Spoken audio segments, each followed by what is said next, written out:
Hey there, today I'm going to show you how I do Bolero Skip with half a heart. So I'm only going to have 4 seconds. I'm going to die in the air from the timer. And I wanted a setup that doesn't have any flick turns or shield turns because I don't find them to be 100% consistent. And I really wanted something that is not going to fail me during runs, even though there's such little time. So I'm going to show you what I use and hopefully you like it too. Let's get into it.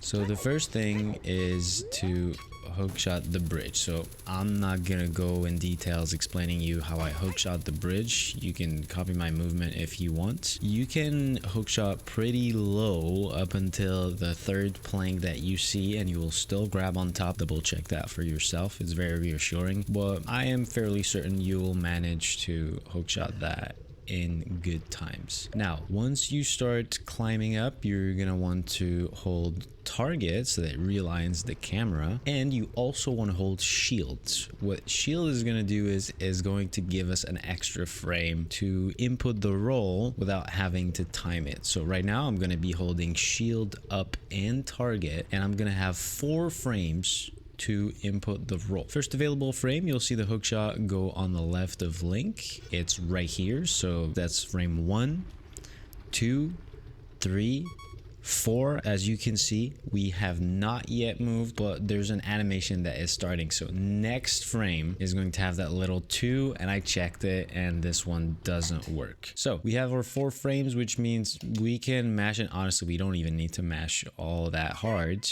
And what we're doing right now is we're doing a long roll. We're going to release target, keep holding up and shield so that we get the up in the joystick going for the entire roll, but we stop at the very end. Once we stop, then we want to release up and we're gonna want to do a dry roll. So we target and then press A, and during the dry roll, and that's the interesting part, we're gonna input ESS down. So ESS down is gonna do absolutely nothing during the dry roll, but it's gonna make the ESS down for the turnaround, because I want to turn around right after, start as soon as the dry roll is done.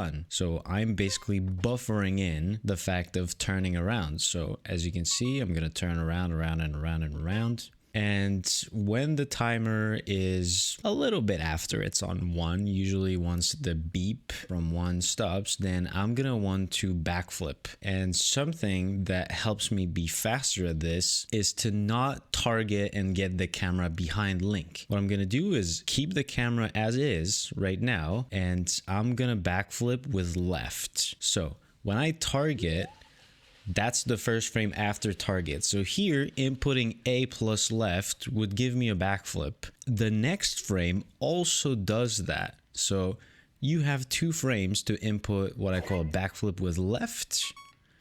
And that is going to help you have one less thing to do in that, urgency kind of situation. Please die before landing. Thank you. So that is the whole technique. I'm going to try to do it from the beginning just to show you, but this gives me a lot of consistency and I hope you'll be in love with the setup as much as I am. Let's try to do it.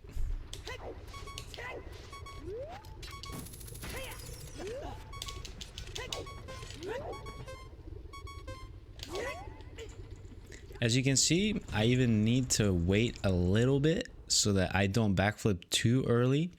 You can clank the hook shot, like miss one hook and get the next one and it still works, but it is very tight. It becomes very tight. But you do have some margin for movement mistake at the beginning, which is why this setup is so lovely and why I recommend it. Hopefully you like it. Thanks for watching and see you next time.